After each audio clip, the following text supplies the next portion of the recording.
There were many great fighter pilots in World War II, but only a few of them became legends. The most known is probably Douglas Bader, a legless ace flying for RAF, who is credited with over 20 kills. The man, whose fame is equal to his and was much bigger in World War II, is a German fighter pilot, Hans-Joachim Marseille, who shot down more enemies than best-scoring RAF, USAAF, and USN aces taken together. His exceptional skills were of extreme value to the Luftwaffe and efforts of German armies. Unfortunately, his career did not last long, but he shot down 151 Allied planes before its death on September 30th, 1942. The biggest appraisal for his skills is not only his record, but also the fact that Adolf Galland himself was considering Marseille as the best Luftwaffe pilot flyer in World War II. He was such an exceptional pilot, his comrades gave him nicknames the Flying Adding Machine and the Star of Africa because of the number of enemies shot down. He was born in Berlin in 1920. When Germany attacked Poland, he was just 19 years old. He was continuing family's tradition, as his father was also a flyer. When the Germans launched an attack on France and the Low Countries in 1940, Marseille was assigned to Jagdgeschwader II, a fighter wing II, and he shot down 7 enemy planes while serving on the Western Front.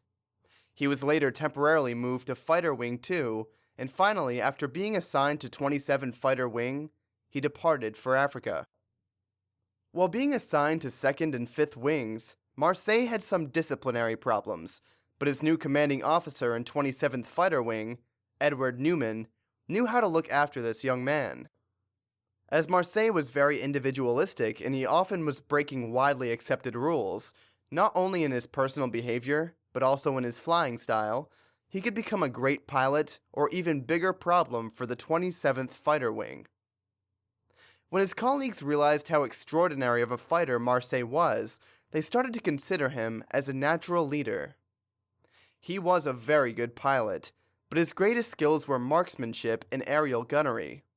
He was very efficient and an accurate shooter, wasting no ammunition.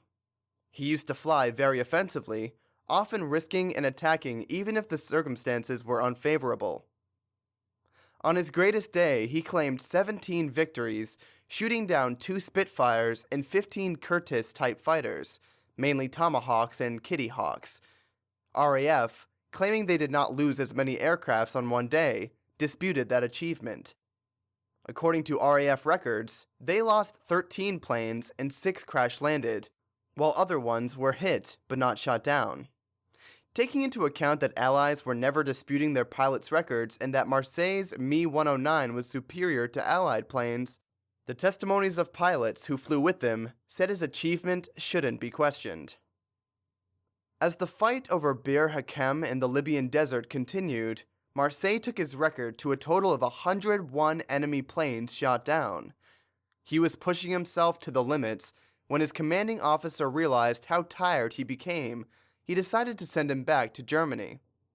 Although Marseille was keen to participate in the assault on Tobruk, he was ordered to fly back to Berlin, where Adolf Hitler decorated him with the oak leaves and swords to the Knight's Cross of the Iron Cross. He was welcomed and greeted as a hero, and after more than 2 months, he had returned to Africa as the youngest captain in the whole Luftwaffe. On September 26th, he had shot down his last plane, 151st.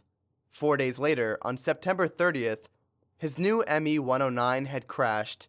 His engine caught fire, smoking badly. He managed to get over friendly territory, open the canopy, and jump the plane. The rudder might have struck him, as he never opened the parachute, and his comrades witnessed in horror as he hit the ground. His body was buried in the desert, after the military burial.